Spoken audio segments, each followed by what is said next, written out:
C'était juste une fois, passe à autre chose. C'est ce que ma copine a lâché sèchement quand je l'ai surprise en train de me tromper. Il est meilleur au lit, de toute façon. Elle a esquissé un sourire en coin. J'ai simplement hoché la tête et je suis parti. Ce matin-là, ma boîte mail contenait 43 messages désespérés, parce qu'elle avait tout perdu. Salut Reddit, lecteur de l'ombre depuis longtemps, c'est la première fois que je poste ici. Je n'aurais jamais pensé partager une histoire comme celle-ci, mais nous y voilà. Cela s'est passé il y a environ 8 mois, et je suis enfin prêt à raconter l'histoire. Accrochez-vous, parce que c'est un sacré voyage, comment une relation qui semblait parfaite est devenue l'histoire de vengeance la plus satisfaisante de ma vie. Avant d'entrer dans le vif du sujet, laissez-moi vous donner un peu de contexte pour que vous compreniez pourquoi ce qui s'est passé ensuite était si incroyablement satisfaisant.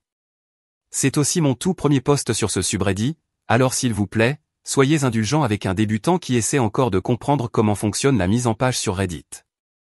J'ai 30 ans, je suis un homme, et je travaille comme directeur régional des ventes pour une grande entreprise pharmaceutique ici à Phoenix. J'ai commencé dans cette industrie juste après l'université, dans une petite entreprise de dispositifs médicaux. Je gagnais environ 35 000 $ en faisant de la vente en interne. J'ai passé ma vingtaine à travailler dur, appel aux cabinets médicaux le week-end, présentation tard le soir devant des conseils d'administration hospitaliers, vol dans tout l'Arizona, le Nouveau-Mexique et le Nevada, en construisant des relations avec des cabinets médicaux et des réseaux de santé. Ce travail a fini par payer.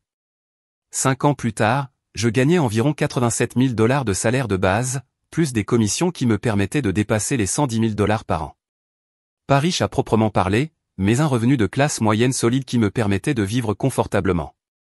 Je conduisais un bon pick-up, je vivais dans un bel immeuble résidentiel, et je pouvais me permettre de partir en week-end ou de m'offrir un bon dîner sans stresser pour l'argent. Pas de cuillère en argent ici, pas de fonds fiduciaires, pas de parents riches, juste de la détermination et de la sueur pour construire quelque chose de mieux que la vie de chèque en chèque que j'ai connue en grandissant. Ma copine Ashley et moi étions ensemble depuis 4 ans quand tout cela s'est produit. Je l'avais rencontrée lors d'une collecte de fonds pour la recherche contre le cancer des enfants, organisée par mon entreprise. Elle travaillait comme coordinatrice d'événements pour l'agence engagée. Professionnelle, soignée, confiante, elle semblait avoir sa vie en main, ce qui m'avait beaucoup impressionné. Ashley avait 27 ans quand on s'est rencontrés, brune avec des yeux vert perçants, toujours habillée comme si elle sortait tout droit d'un magazine. Elle dégageait une aura sophistiquée, une femme professionnelle qui donnait l'impression que j'avais décroché le jackpot sentimental. Elle était belle, évidemment, intelligente à en juger par la façon dont elle gérait la logistique de l'événement, et semblait sincèrement intéressée par mon travail.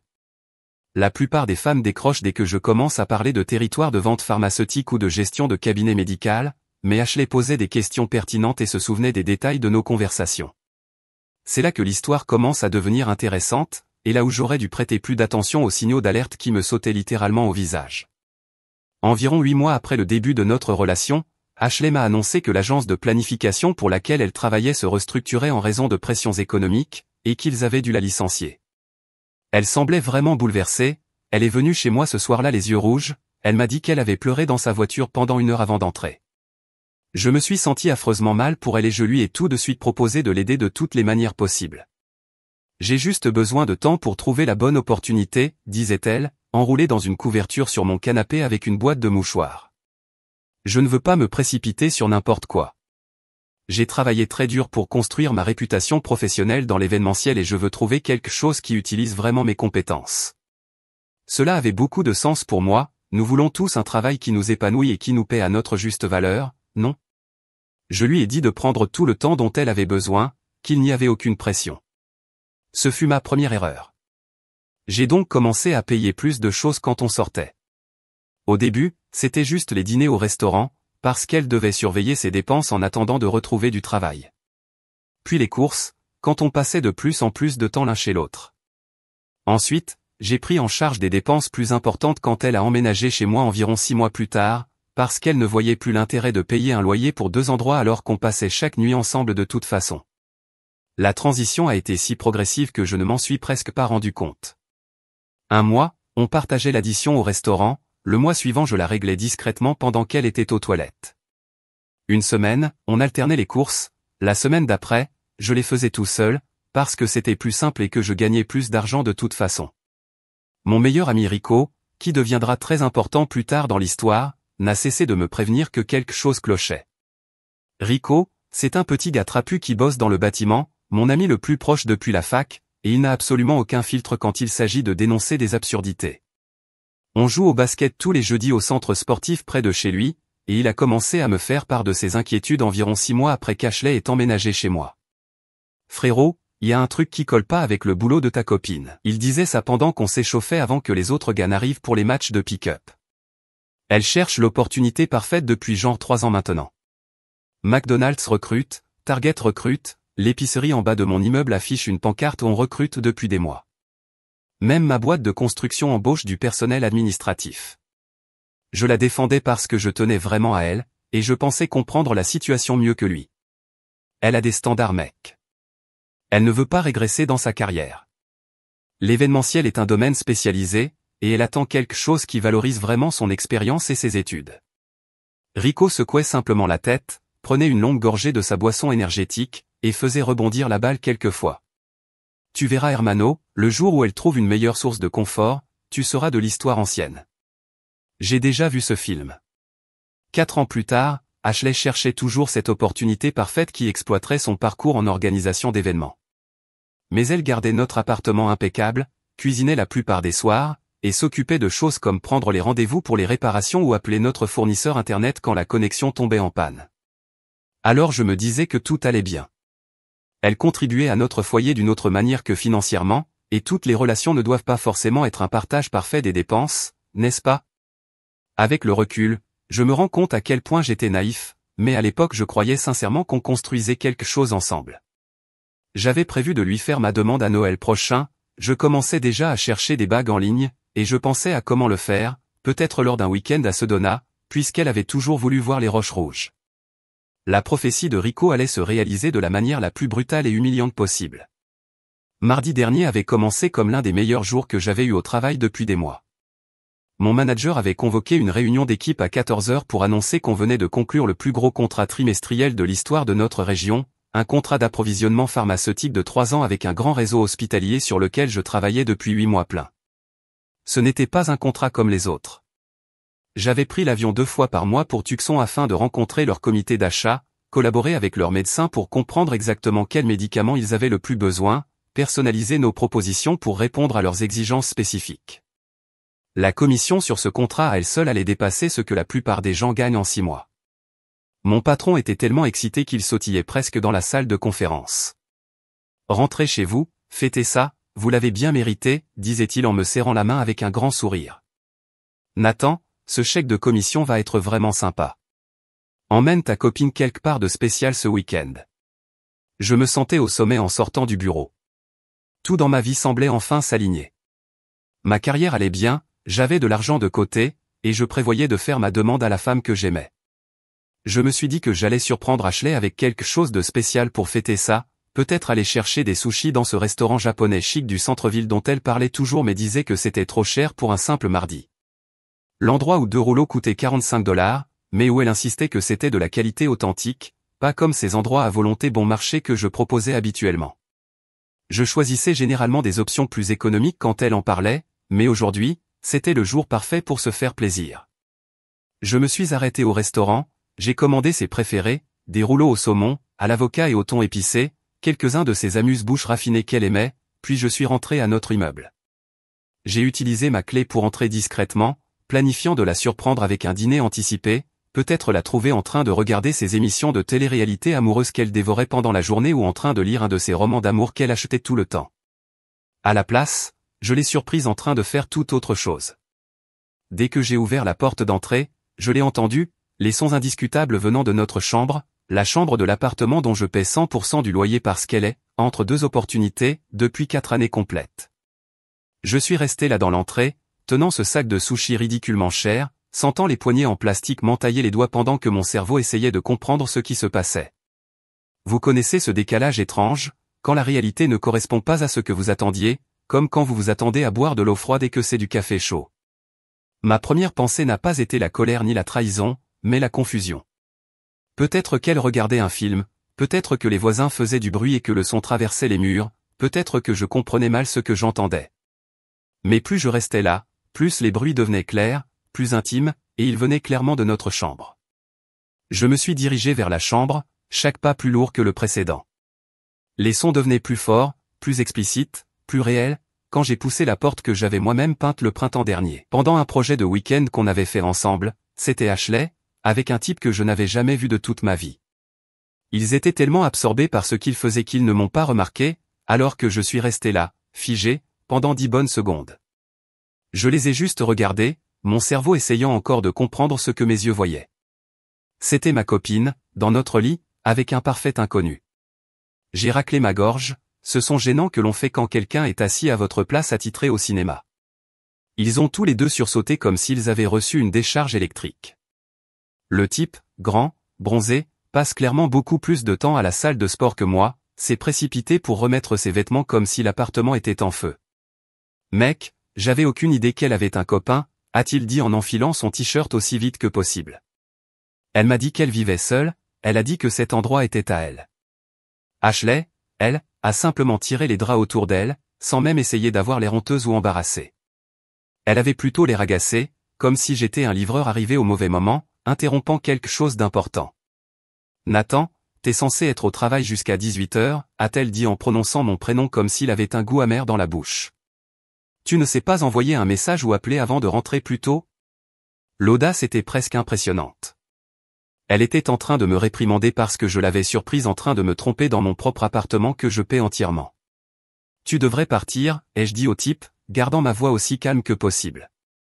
Il n'a pas pu s'habiller assez vite, marmonnant encore des excuses tout en attrapant ses chaussures et en fuyant par la porte d'entrée. J'ai entendu sa voiture démarrer et sortir du parking comme s'il fuyait une scène de crime.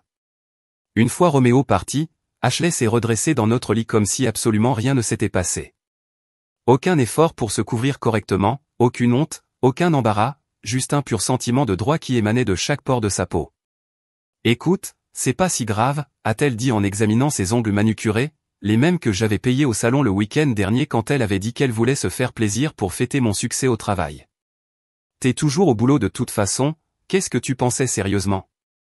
Je m'attendais à ce que ma copine n'amène pas d'inconnu dans notre appartement, ai-je dit lentement en essayant de garder mon calme. Elle a vraiment levé les yeux au ciel, vraiment, comme si j'étais un gamin agaçant posant des questions stupides. Mon Dieu, tu fais tout un drame Nathan. C'était juste physique, ça ne voulait rien dire d'émotionnel ou de romantique. Ça dure depuis combien de temps? Est-ce que ça change vraiment quelque chose, dit-elle en commençant à s'habiller, en prenant tout son temps comme si on parlait de faire les courses du week-end.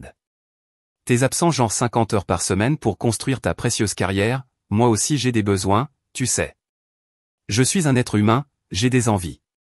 Quelque chose de froid et calculateur s'est installé en moi, remplaçant le choc et la douleur. Je travaille 50 heures par semaine pour payer tout dans cet appartement parce que tu cherches une opportunité depuis 4 ans. C'est là que son masque est tombé complètement. L'acte de petite amie douce et soutenante a disparu, laissant place à une personne que je ne reconnaissais pas du tout. Oh, arrête. Elle a ri en enfilant le jean de marque que je lui avais offert pour son anniversaire il y a 2 mois. Tu crois que je suis resté avec toi tout ce temps parce que t'es un mec incroyable? T'es pratique Nathan, tu paies tout et tu ne poses pas de questions compliquées ni d'exigences. La pièce est devenue complètement silencieuse, à part le ronronnement de la climatisation et des enfants qui jouaient dehors sur le parking. Pratique, ai-je répété. Ouais, pratique. T'es comme un distributeur automatique sur pattes qui veut parfois faire des câlins et regarder un film. Et honnêtement, le côté physique de notre relation devenait ennuyeux de toute façon. Trevor, lui, il sait ce qu'il fait au lit. Trevor, il s'appelait Trevor, bien sûr que oui. Il conduit probablement une voiture de sport et a un abonnement à une salle de sport qu'il utilise réellement. Tu veux toute la vérité? Elle était maintenant complètement habillée, vérifiant son reflet dans le miroir de la commode comme si on parlait de la météo. Je le vois depuis 7 mois. Son appartement, sa voiture, ce week-end spa entre filles à Sedona le mois dernier que tu as payé, ouais, c'était avec lui. On a passé un moment génial. 7 mois. Elle me trompait depuis 7 mois entiers alors que je faisais des heures supplémentaires pour lui offrir son train de vie et que je planifiais de lui demander sa main, alors que je couvrais sa mensualité de voiture parce qu'elle était à court ce mois-là et ne voulait pas demander de l'aide à ses parents, alors que je disais à Rico qu'il se trompait sur elle.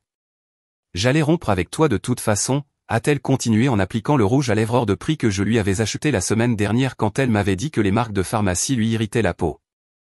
Mais ensuite Trevor a dit qu'il ne cherchait rien de sérieux en ce moment.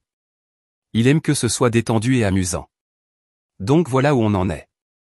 Elle s'est tournée vers moi avec un sourire qui aurait pu geler tout le désert de Sonora. Ne fais pas cette tête de mec blessé et trahi Nathan.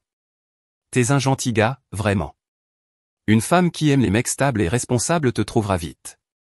Tu vas très bien t'en sortir. J'ai simplement hoché la tête lentement, je n'ai pas crié, je n'ai rien jeté, je ne lui ai pas donné la réaction dramatique et émotionnelle qu'elle attendait clairement, et qu'elle espérait probablement. Tu vas où? A-t-elle crié pendant que je marchais vers le salon. J'ai attrapé mon sac pour ordinateur, mon portefeuille et mes clés de voiture sur le comptoir de la cuisine. Ne sois pas si enfantin, dit-elle en me suivant jusqu'à la porte d'entrée, ce n'est pas comme si on était mariés ou fiancés. Je n'ai jamais promis d'être exclusive pour toujours.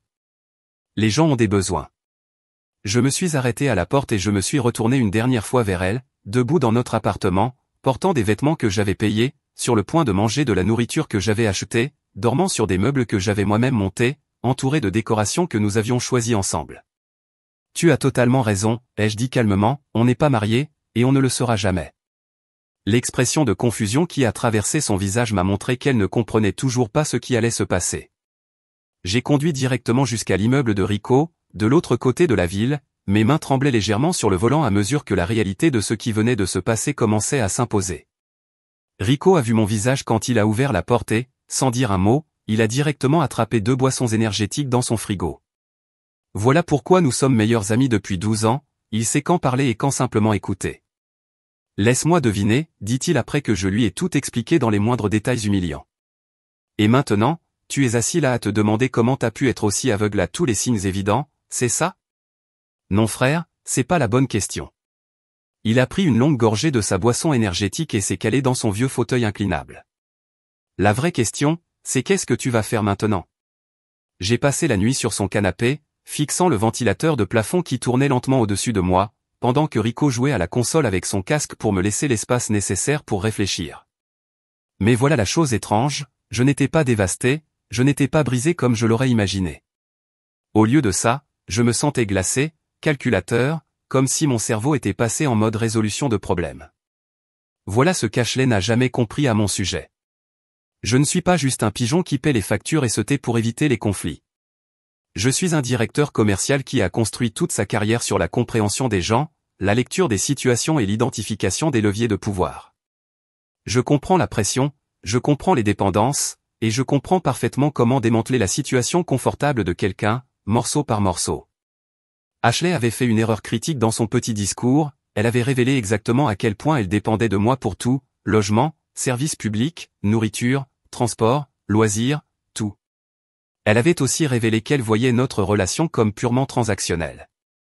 De son point de vue, cela signifiait que je pouvais la traiter de la même manière. Mercredi matin, j'ai appelé pour dire que j'étais malade, première fois que j'utilisais un jour de congé maladie depuis 8 mois, et j'ai commencé à passer des coups de fil. Premier appel, notre propriétaire. Le bail de l'appartement est uniquement à mon nom, parce qu'Ashley avait un mauvais crédit quand nous avons emménagé ensemble il y a 2 ans, prêts étudiants en défaut, paiement de carte de crédit manqué, tout le paquet du désastre financier qu'on voit chez quelqu'un qui n'a jamais eu à assumer ses propres dépenses. Ces choses-là arrivent fiston, m'a dit le propriétaire quand je lui ai expliqué que ma situation avait changé brusquement. C'est un vieux monsieur mexicain qui loue des appartements depuis genre 30 ans, il a vu tous les drames relationnels possibles. Qu'est-ce que tu veux faire? Je veux sortir du bail dès que possible. Il s'avère qu'il y a une clause de résiliation anticipée enfouie dans notre contrat de location, pénalité équivalente à 2 mois de loyer, que j'ai payé immédiatement par téléphone avec ma carte de crédit. Cela donnait exactement 30 jours à Ashley pour soit obtenir un nouveau bail à son nom, soit trouver un autre endroit où vivre. Spoiler, elle n'allait être acceptée nulle part. Deuxième appel, Rico. T'es occupé aujourd'hui? Nan, le chantier a été annulé à cause de la pluie, on est reporté à demain. Qu'est-ce qui se passe? Tu veux m'aider à déménager des affaires? Je paie le déjeuner et le dîner. Dis-en pas plus hermano, j'arrive dans 20 minutes. À midi, on avait chargé mon pick-up avec tout ce qui m'appartenait réellement, vêtements, électronique, documents importants, mon installation de jeux vidéo, le set de couteaux coûteux que ma mère m'avait offert pour Noël, livres, affaires personnelles, même la cafetière que j'avais achetée avant qu'Ashley emménage. On a travaillé méthodiquement, pièce par pièce, en ne prenant que ce que je pouvais prouver avoir acheté moi-même. Rico s'éclatait à chaque seconde. Yo, on prend aussi la télé? C'est à toi non? Je l'ai achetée 2 ans avant de la rencontrer, donc ouais. Et cette lampe? Elle l'a choisie mais c'est moi qui ai payé, donc elle reste. Ça marche. Et ces serviettes de luxe? Cadeau de mariage de mon cousin, elles viennent avec moi. On a rempli complètement mon camion et on a dû faire 2 trajets jusqu'à chez Rico pour tout stocker dans son garage en attendant. Ensuite est venue la partie vraiment satisfaisante. J'ai passé l'après-midi à appeler chaque compagnie de service et à programmer les coupures pour la fin de journée, compagnie d'électricité, gaz, eau, fournisseur internet, télévision par câble, même le service de désinsectisation. Y a-t-il une raison particulière à la coupure, demandait chaque conseiller clientèle à qui je parlais. Le locataire est en train d'être évincé du logement, répondais-je, techniquement exact, puisqu'Ashley allait bel et bien être évincée, qu'elle le sache ou non. La compagnie internet a essayé de me convaincre de simplement transférer le service à ma nouvelle adresse, mais j'ai insisté pour une coupure totale. Je change de fournisseur, ai-je menti avec aisance. Dernier appel de la journée, ma banque. Ashley était utilisatrice autorisée sur ma carte de crédit principale depuis 3 ans. C'est plus facile quand on fait les courses ensemble, avait-elle dit à l'époque, plus pratique pour nous deux. J'ai besoin de supprimer immédiatement un utilisateur autorisé et de demander une nouvelle carte avec des numéros totalement différents, ai-je dit à mon gestionnaire de compte. Certainement monsieur, une raison particulière pour ce changement? Problème de sécurité, usage frauduleux possible. À 16 heures, tout était coupé, et son accès à mes comptes financiers était complètement supprimé. J'ai aussi changé absolument tous les mots de passe de chaque compte auquel elle pouvait avoir accès, Netflix, Spotify, Amazon Prime, Hulu, mes comptes mail, tout. Ensuite, Rico et moi sommes allés dans ce nouveau resto de burgers en centre-ville pour dîner et jouer un peu au billard pendant que je réfléchissais à mes prochaines étapes. Alors, quel est le but final là? Demanda Rico en visant une boule dans le coin. Tu comptes juste disparaître et la laisser découvrir tout ça par elle-même? Elle a dit que j'étais pratique, elle va découvrir combien coûte réellement la commodité quand elle n'est plus disponible. Rico sourit et empocha sa bille.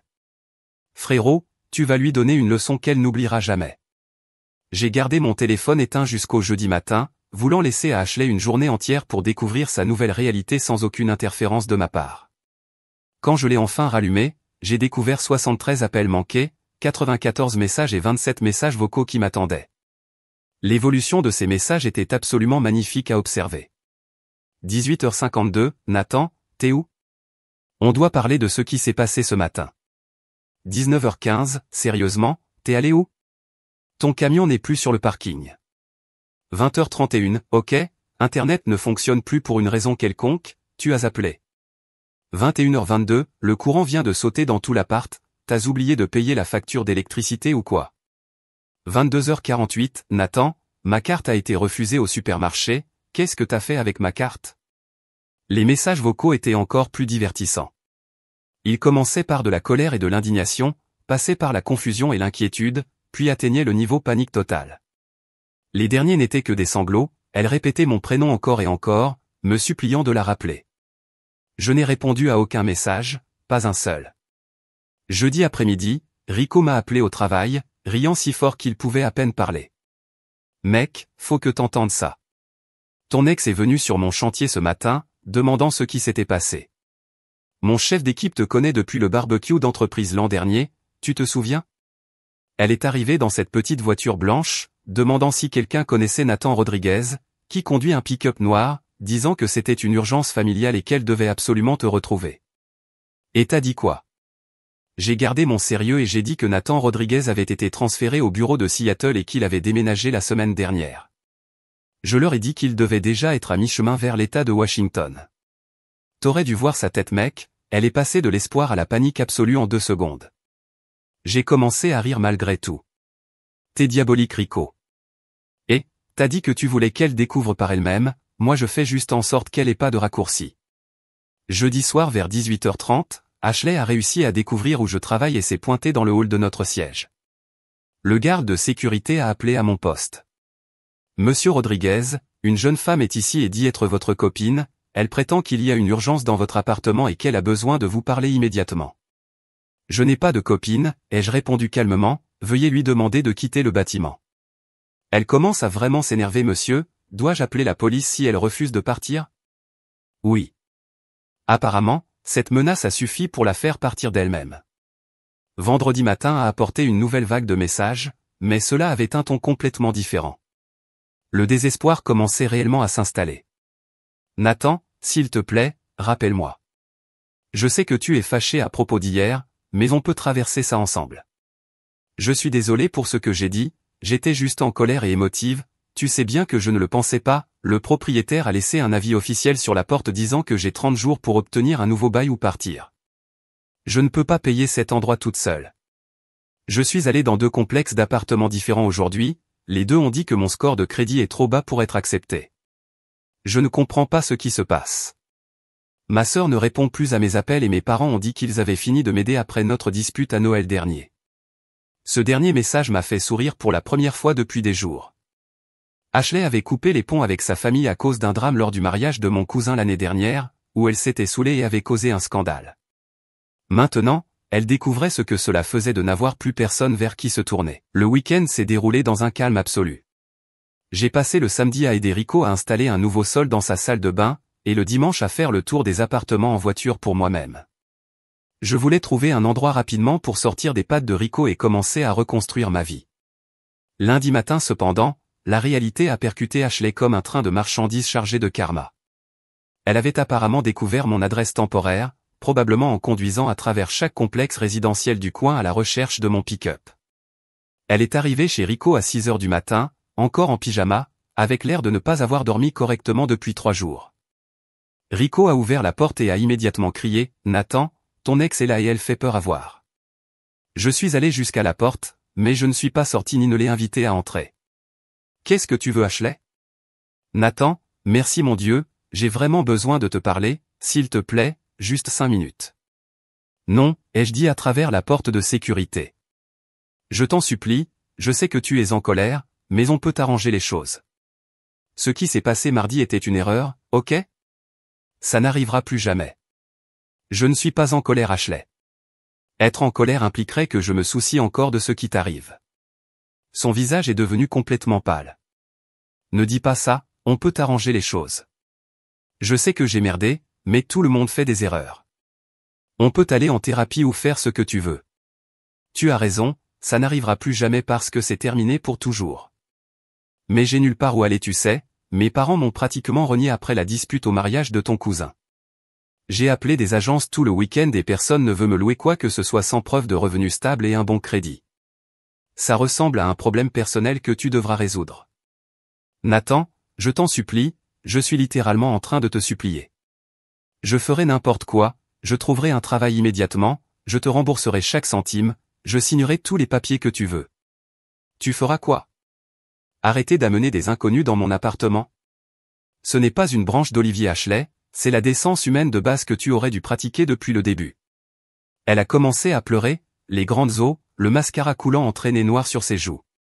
Je suis désolé, tellement désolé. Je sais que j'ai tout gâché, mais je ne peux pas tout perdre à cause d'une erreur. Une erreur ? J'ai commencé à rire. Tu l'as dit toi-même, 7 mois avec Trevor, et Dieu sait combien d'autres avant lui dont tu ne m'as même pas parlé. C'était juste Trevor, je le jure sur la tombe de ma grand-mère, il y avait que lui dans notre lit que tu as payé, dans l'appartement que tu finances entièrement, pendant que j'utilisais ton argent tous les jours pour m'acheter des trucs. Je te rembourserai chaque centime. Je trouverai un travail, je ferai des heures sup et je te rendrai tout. Avec quel travail Ashley ? Tu es au chômage depuis 4 ans d'affilée. C'est à ce moment exact que le pick-up de Rico est arrivé sur le parking, parfait timing. Il est descendu avec une boîte de donuts et 2 cafés à la main, souriant en voyant la scène se dérouler sur le pas de sa porte. « Salut le soleil », dit-il à Ashley d'un ton faussement joyeux. « Nathan, t'es prêt à aller voir ce condo dont l'agent immobilier nous a parlé ?» Ashley a regardé entre nous deux, commençant enfin à comprendre que ce n'était pas une crise temporaire qui allait s'arranger en quelques jours. « Tu vas vraiment me laisser avec absolument rien. Je te laisse exactement ce que tu as apporté à cette relation il y a 4 ans, ai-je dit, rien. C'est pas juste, j'ai beaucoup contribué. J'ai cuisiné, j'ai nettoyé, j'ai géré la maison. Tu as fait semblant d'avoir une maison alors que je finançais l'intégralité de ton existence. C'est très différent. Rico essayait de ne pas éclater de rire en passant à côté d'elle pour entrer chez lui. Jonathan, on devrait y aller, l'agent immobilier a dit qu'elle avait 3 biens à nous montrer ce matin. Les yeux d'Ashley se sont écarquillés de panique. Agent immobilier? Tu vas vraiment acheter un logement? Il se trouve que je peux me permettre beaucoup plus maintenant que je ne soutiens plus un adulte qui refuse de travailler pendant 4 ans.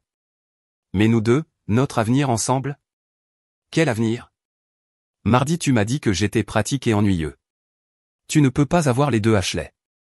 3 semaines sont passées dans un silence total et parfaitement paisible. J'ai trouvé un super condo plus près de mon bureau, obtenu une préapprobation de prêt et commencé le processus d'achat.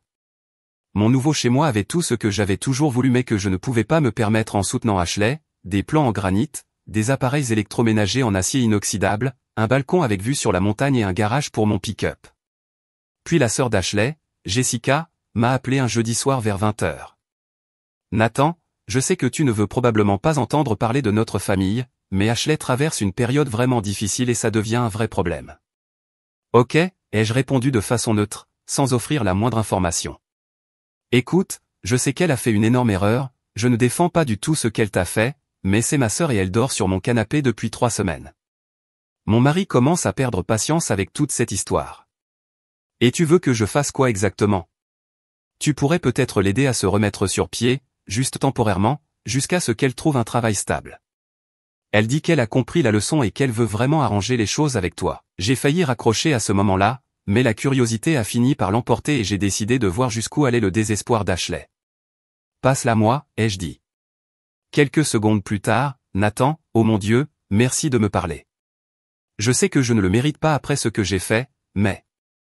Arrête de parler et écoute attentivement, les jeux interrompus, tu as exactement 60 secondes pour me convaincre de t'aider d'une quelconque manière. Silence total pendant environ 10 secondes. Parce qu'on a eu 4 très bonnes années ensemble avant que tout parte en vrille. C'est ton argument d'ouverture? 45 secondes restantes. Parce que je t'aime et que j'ai fait une terrible erreur que je regrette chaque jour. Tu as une façon bien étrange de montrer ton amour. 20 secondes restantes. Parce que tu es une bonne personne, et les bonnes personnes s'entraident dans les moments difficiles. Temps écoulé. J'ai raccroché immédiatement. Rico, qui écoutait mon côté de la conversation tout en préparant des sandwichs dans sa cuisine, a éclaté de rire. Mec, t'es absolument glacé, j'adore. 1 heure plus tard, mon téléphone a sonné de nouveau, Ashley pleurait de façon hystérique. Nathan, s'il te plaît, ne raccroche pas. Je suis complètement désespéré. J'ai postulé à chaque poste de bureau de la ville, personne n'embauche ou alors le salaire est beaucoup trop bas pour se permettre même un studio. Tu as essayé dans la vente ou la restauration? Ces secteurs recrutent toujours. Je ne peux pas travailler dans un restaurant ou un magasin. Tu sais ce que ça ferait à ma réputation professionnelle dans l'événementiel? Et voilà. Même ruinée, pratiquement sans abri, dormant sur le canapé de sa sœur, elle pensait toujours être au-dessus du travail honnête. Ta réputation professionnelle, ai-je dit lentement. Ashley, tu m'as trompé pendant 7 mois alors que je payais pour toute ton existence. Tu n'as pas travaillé depuis 4 ans.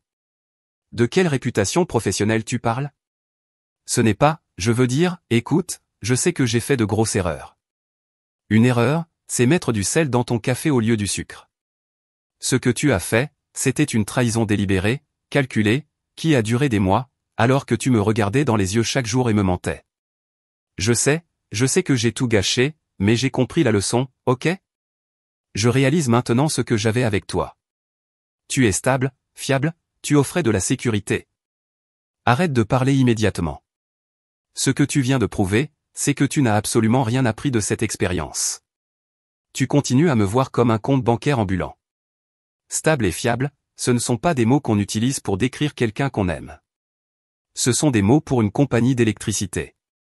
Elle est restée complètement silencieuse pour la première fois de toute la conversation. Voilà exactement ce qui va se passer, ai-je poursuivi avec ma voix la plus calme, la plus professionnelle, celle que j'utilise en vente. Tu vas raccrocher ce téléphone et ne plus jamais me contacter, pour aucune raison. Tu vas accepter n'importe quel boulot que tu peux trouver, vente, restauration, ménage, peu importe. Tu vas emménager dans l'appartement que tu peux te permettre avec ton propre salaire. Et tu vas reconstruire ta vie à partir de zéro, comme une adulte. Mais Nathan, je ne sais pas comment faire tout ça. Je n'ai pas terminé. Tu veux savoir la différence fondamentale entre toi et moi? Quand la vie m'a mis à terre, je n'ai pas regardé autour de moi en attendant que quelqu'un règle mes problèmes. Je me suis relevé, j'ai fait un plan, et j'ai géré ma vie. C'est ce que font les adultes responsables. Je ne sais pas vivre comme ça, a-t-elle murmuré. Alors il vaut mieux que tu apprennes très vite, parce que la source gratuite vient de dérailler définitivement ma grande. Bienvenue dans le monde réel dans lequel nous vivons tous depuis le début. J'ai raccroché, puis j'ai immédiatement bloqué son numéro. Rico a levé sa canette de soda dans un toast moqueur. À l'apprentissage des leçons les plus dures, de la manière la plus coûteuse. Et à sortir les poubelles une bonne fois pour toutes, ai-je répondu en entrechoquant ma canette contre la sienne. 6 mois plus tard, j'ai appris par des amis comme un Cachelet travaillait dans un centre d'appel pour $12 de l'heure, et qu'elle vivait dans un studio de l'autre côté de la ville avec 2 colocataires pour partager les frais. Plus de vêtements de marque, plus de rendez-vous hebdomadaires au spa, plus de dîners coûteux sur la carte de crédit de quelqu'un d'autre. Quant à moi, j'ai été promu au poste de directeur commercial senior, avec une augmentation de 20% et un bien meilleur système de primes. J'ai acheté mon condo et je l'ai décoré exactement comme je le voulais. J'ai commencé à sortir avec une infirmière nommée Carmen, qui insiste pour payer un rendez-vous sur 2, et qui subvient entièrement à ses besoins depuis l'âge de 18 ans. Il y a environ 3 mois, j'ai croisé Ashley au supermarché pendant que je faisais les courses pour préparer le dîner de Carmen. Ashley était dans la file devant moi, comptant ses coupons avec précaution, visiblement en train de calculer son total pour être sûr d'avoir assez d'argent. Quand elle m'a vu, son visage est devenu écarlate de honte. « Nathan, dit-elle doucement sans oser me regarder dans les yeux, comment vas-tu? » « Très bien, merci, ai-je répondu poliment mais sans chaleur. « Et toi? » ?»« Je me débrouille. Je travaille à temps plein maintenant dans un service client. J'apprends à budgétiser correctement et à vivre selon mes moyens. » Elle a marqué une pause maladroite. « Je veux que tu saches que je comprends maintenant ce que je t'ai fait, à quel point j'ai profité de ta générosité. Je suis sincèrement désolé. » J'ai hoché la tête une fois. J'espère que les choses s'arrangeront pour toi. Alors que je la regardais s'éloigner avec son unique sac de courses générique, vérifiant soigneusement son reçu, j'ai ressenti quelque chose d'inattendu. Ni de la satisfaction, ni un sentiment de vengeance, ni même de la colère, juste une indifférence totale et absolue. Parfois, je repense à son dernier appel désespéré. Je ne sais pas comment vivre comme ça. Réponse simple, tu aurais dû y penser avant de trahir la seule personne assez généreuse, et assez stupide, pour subventionner ton mode de vie pendant 4 ans. Les ordures se sont sorties toutes seules. J'ai simplement arrêté de payer pour le service de ramassage.